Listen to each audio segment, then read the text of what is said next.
Give me that. Give it. This thing had a head. Where'd the head go? Jesus, you ripped out the end. Hi. It is I, Yeager Bombastic. So fantastic.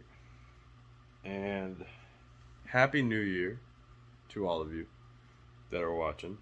And I know it's been a while. I've missed y'all. Holidays were a thing. Life was a thing. I'm gonna be more consistent. Promise. But that being said, let's get into these reviews in our Yeager After Dark. Now we're going to kick things off with Elevation of Monday. Kick things off with Riho versus Valentina Rossi. And it was surprising to know that Valentina Rossi has only been in the game for 7 months. And she's over here fighting former AEW World Women's Champion Riho. She's a good like foot and a half taller than Riho. So I feel like Riho's always going to be in the little woman, big woman competition, even maybe against Thunder Rosa or someone of a shorter stature like Red Velvet. But Riho showed up and showed out against well-performing Valentina Rossi and got her W.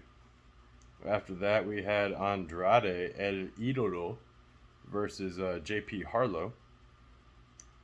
We had Andrade dominate JP throughout the whole match, essentially.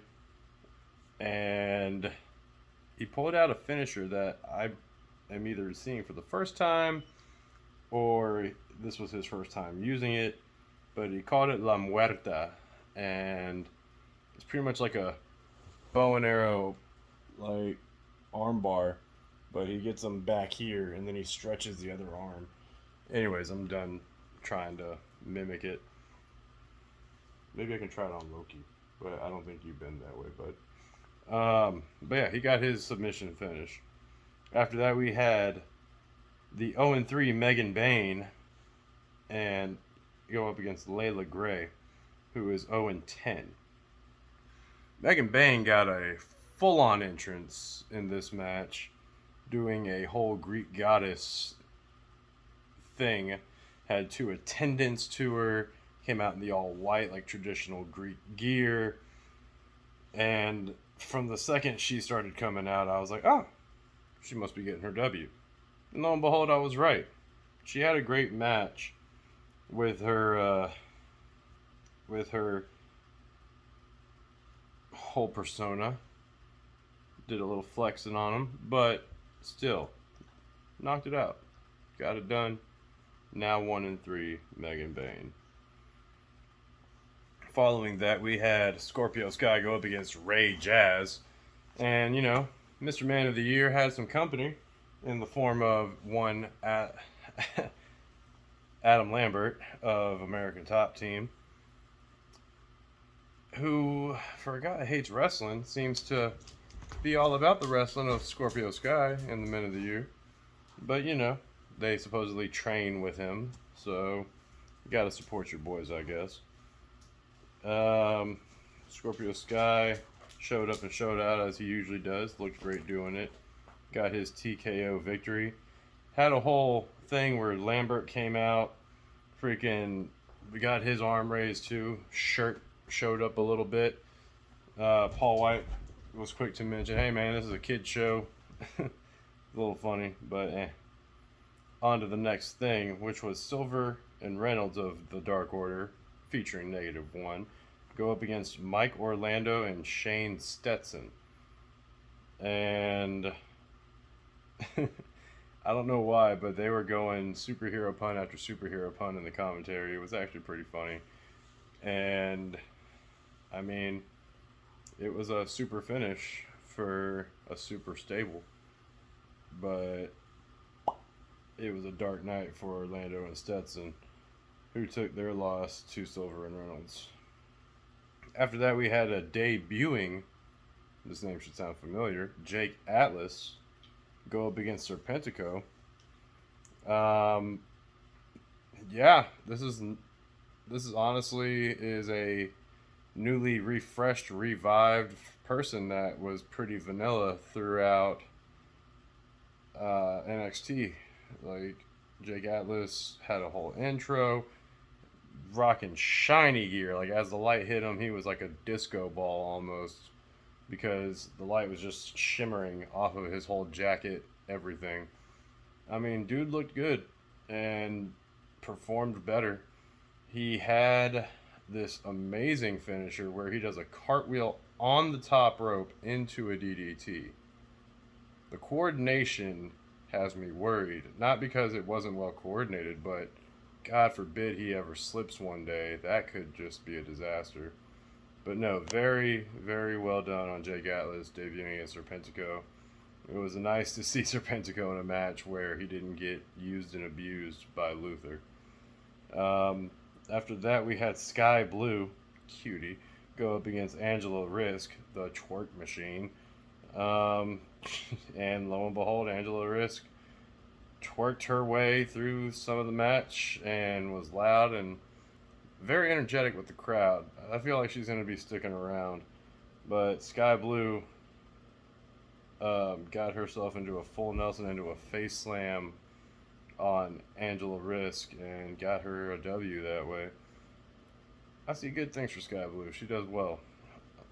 After that, we had our main event of Jay Lethal. Yes, Jay Lethal go up against Troy Hollywood. I don't know if it's Jay Lethal's ability to work and show up these wrestlers, but man, he does a great job showing up these guys. Like he made it look like he was getting put through the ringer a little bit, but he came out on top as he should have and got his arm raised in the end. Moving on, we had last night's AEW Dark, and to kick it off, we had Mr. Tony Nese go up against Dark Order's number 5. And you know what? Five's come a long way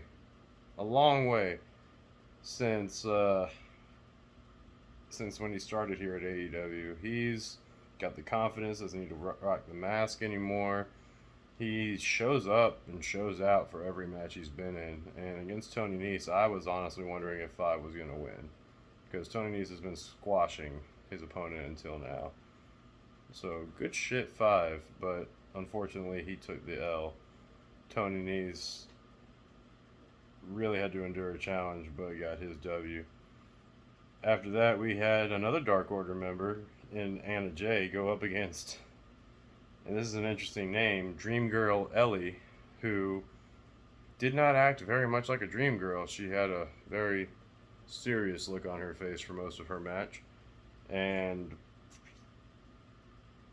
honestly had a nice but yet short match against Anna Jay, who got herself the Queen Breaker tap out.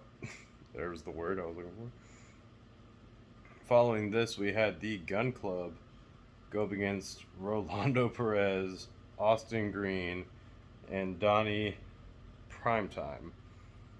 Now, it was funny at first because, well, it looked like Colton and Austin were just the only ones coming out until Mr. Billy himself came out rocking his kid's shirt of Ass Boys, where it says Gun Club across it, and then it's like pink spray paint, and then it's Ass Boys.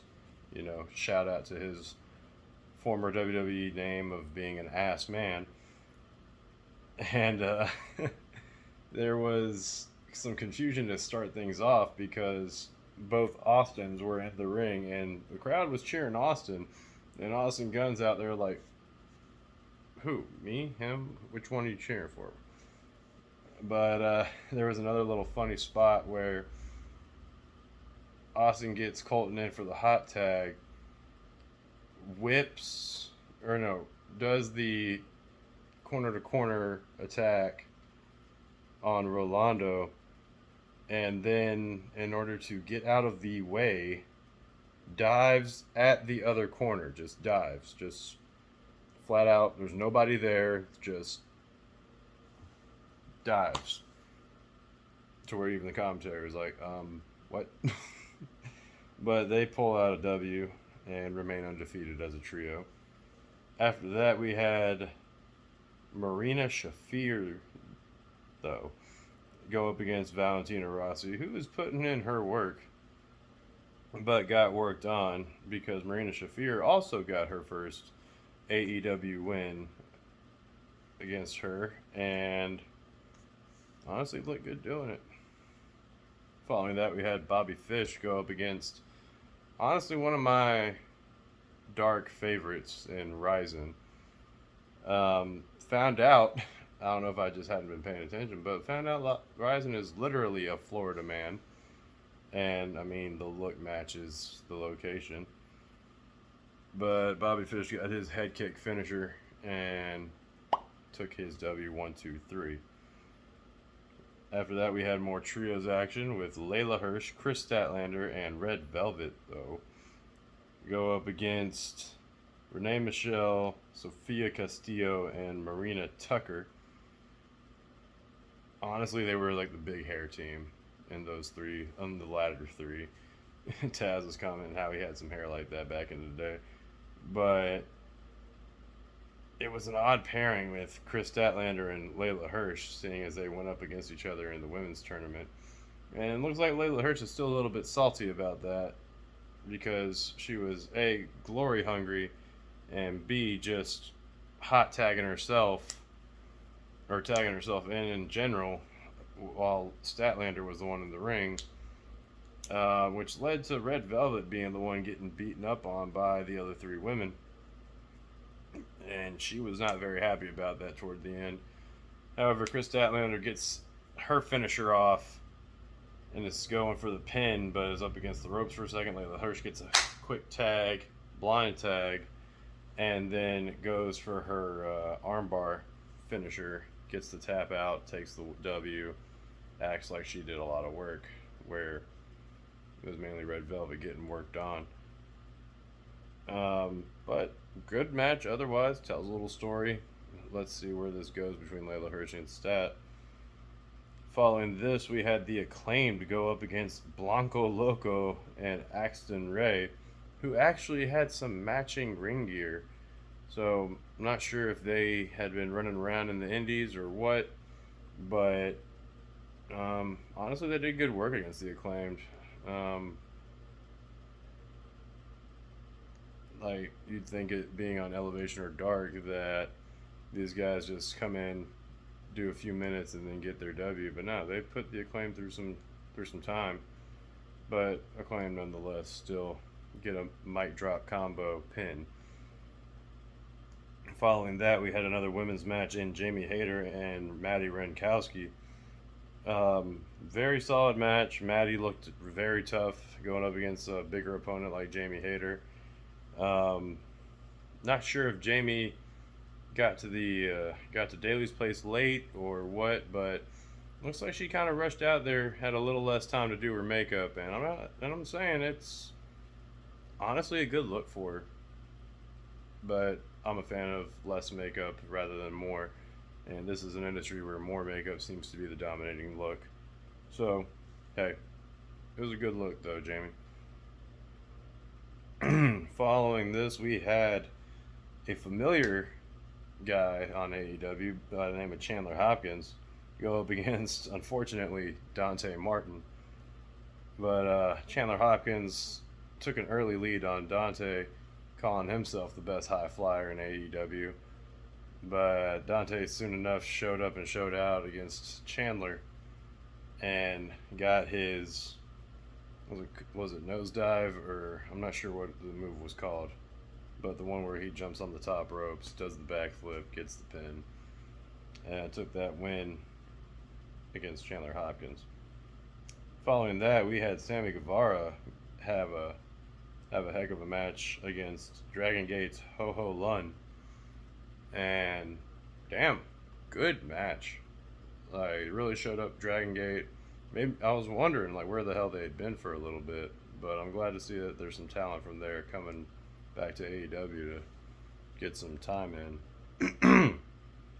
But Sammy, knowing that he has a match coming up pretty soon, it was was a little flashy. Got a crossroads off on Ho Ho Lun. So we'll see what that translates to for Cody once we get to Battle of the Belts on Saturday. Second to last match of the night, we had Hobbs against Colt Cabana. Two big men, two agile-ish. Well, Hobbs not so much, but Colt agile and unorthodox going up against each other. Honestly, classic big man match though. They went up against each other, and I've said that already, but had a nice fight. But however, Hobbs still takes the W here, and proves that him and Team Taz are pretty solid. We had our main event though, and I mean I'm happy this happened here because after watching Dynamite tonight. But we had J.D. Drake go up against the Brian Pillman Jr. J.D. Drake was accompanied by Cesar Bononi, who liked to try and get into some antics through the match, but nothing too serious against Mr. Pillman. Honestly, he gave Pillman a solid run for his money. Like, got him in the beginning, kept on him. Until classic face turns in the title of the match happened. But yeah, I mean, to be honest, I'd have rather seen this Brian Pillman than the one that I saw against Malachi Black tonight. And I don't know where it is or what it is, but man, I really wish Pillman would get shit turned around for himself. He's a good wrestler when he wants to be. But like he drops the ball when he's on the prime time. It could be some camera shyness, could be some butterflies, I don't know. But hopefully Pillman gets this shit figured out because I want to see the Pillman that I saw in this match. But that was Elevation and Dark all in a nice neat package for you. 2-hour show condensed into under 20 minutes. With some little antics from the doggo. This all being said, my name is Yeager Bombastic. Find me at that same name on Twitter, TikTok, Instagram, and so on and so forth. And until next week, when you hear this voice and see this face and DM this phone, all I can tell you is tag out.